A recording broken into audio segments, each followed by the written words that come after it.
What's going on, guys? You've got more questions, I've got more answers, hopefully. So without any further ado, let's get it started. Here we go. I had a lot of fun doing this last week, guys, so I'm doing it once again. But I went over to YouTube and Instagram and asked you guys to literally ask me anything. And I've got about 11 different questions. I think maybe even 12. I don't remember how many, but a bunch of different questions that we're gonna go through. So yeah, let's get into question number one. From my buddy Tice Baby, a local Utah native right here. Do you have a pop that you regret selling?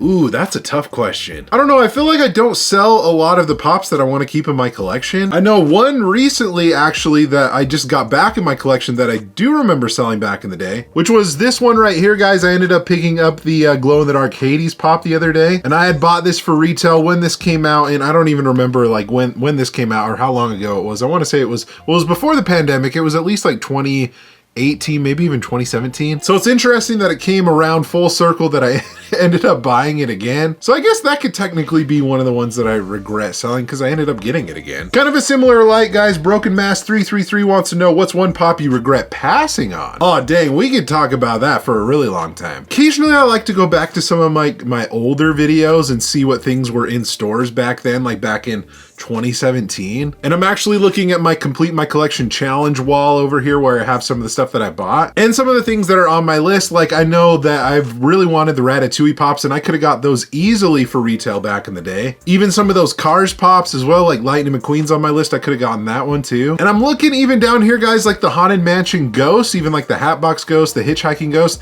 could have gotten that for a lot cheaper back, back when I started collecting. But instead I paid close to $100 for each one now. So I guess those are the ones that come to mind, at least ones that I regret. What is your favorite Simpsons episode? Also love the vids. Well, I appreciate the comment. Simpsons episode, I can think of at least two that come to mind. The one where they build the monorail in Springfield. I mean, that has like a really iconic song to it, so you can't forget about that. I'm trying to think of the episode. I think like Homer goes, it's like a snack or like some sort of food convention or something. It's the one where he makes like a little thing out of like Pop Rocks and it totally like explodes the whole convention. I think it's the one where like he grabs the Venus like gummy DeMilo off of like some girl that he gives a ride to and he gets accused of something. Like at least that part of the episode I really liked, where he's at the convention. Thank you. But I really like the Mr. Plow episode. That's iconic too. That name again is Mr. Plow. What is the total number of Funkos that you own? Like what's the number that you have in your collection? So I was actually looking the other day over on Pop Price Guide, and I want to say that this is pretty accurate. There's probably a couple things on there that I don't have in my collection anymore, but I would say it's probably close to like 500 to 600. And I mean, you can notice a good amount right here. I also have my shelves that are to the side right here, and then a bunch of other displays and stuff. So I think that's probably pretty accurate, probably within that 500 to 600 range. Pop King Keith has a good question. So I'll pretty much like abbreviate it a little bit here, but he's basically trying to remove the sticker residue from the plastic box screen after removing a price sticker. He's tried like rubbing alcohol and it smears. So one thing that I've noticed actually that like works really good is using like the spray Dawn dish soap. So what I do is I get like the area or whatever a little bit wet with like a little warm water with like a Q-tip, then spray a little bit of that soap and let it sit for maybe like a minute or two. And then you can sometimes like rub it like with your finger because you don't want to like scratch the plastic window obviously. But that for the most part should remove like the sticker residue. You get a paper towel afterwards and wipe it all off. And for the most part, that's usually worked for me. I've never really had to use alcohol. All right, one Freddy Fruitcake wants to know, are you excited for the new Phineas and Ferb pops? Okay, so short answer, yes. But also long answer, I'm a little bit apprehensive, and you might know why if you've seen the reveal for these. So I'm looking at this right here, guys. Ferb looks excellent. Perry looks awesome. But Phineas, he's looking a little sus. And it's because it's like that frontward facing Phineas, because he's always from the side because he's got the triangle face. And so to see him pointed from the front, it just looks a little off-putting. Mind you, will I still get this pop? Absolutely. I did also see that they had a couple of Perry exclusives where he's just the regular platypus.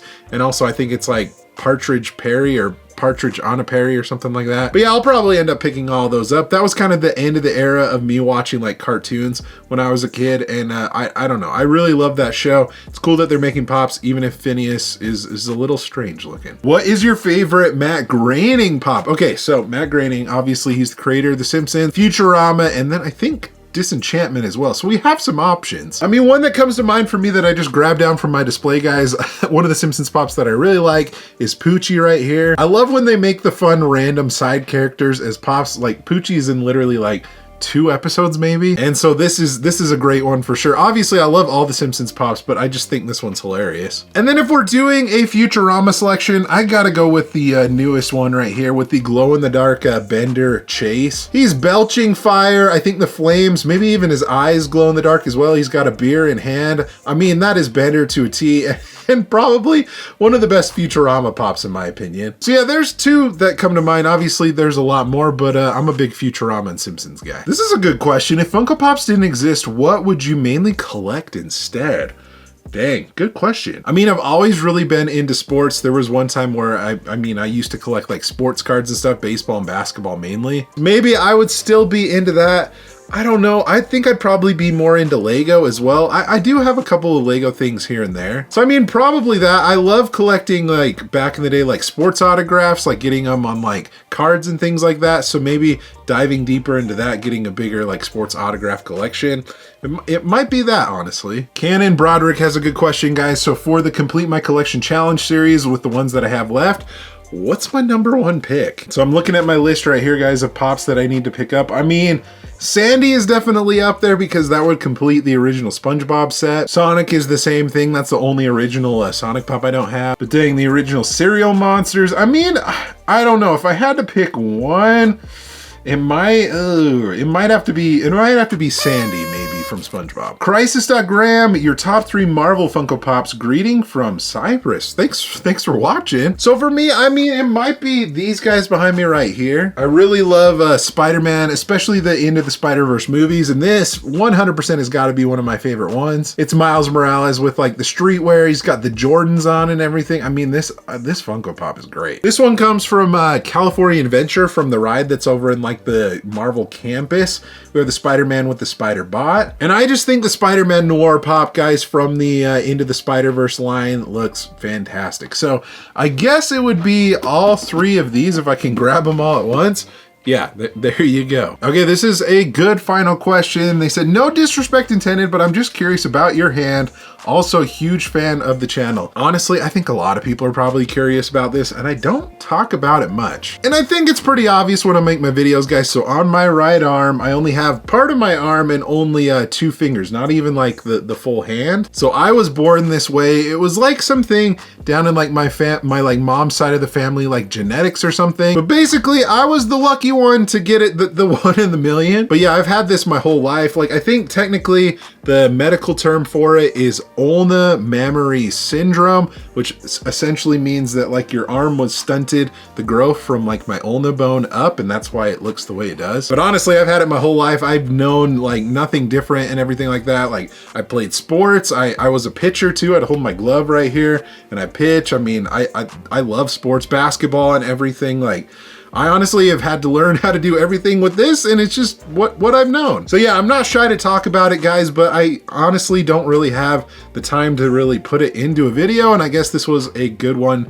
to talk about it a little bit more. But honestly, guys, like, if you have a disability or something else that's a little bit, you know, just a little bit different about you, don't let that stop you. I mean, I don't want this to get too sappy or anything like that, but for me, guys, I hope I can be a little bit of an inspiration to you.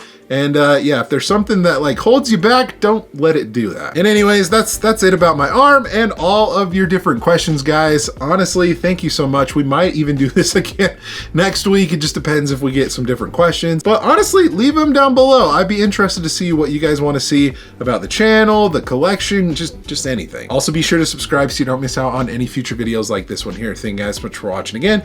You guys are awesome and the best. Like always, remember to be kind to one another. Always promote positivity. I will see you in the next video. Catch you guys later.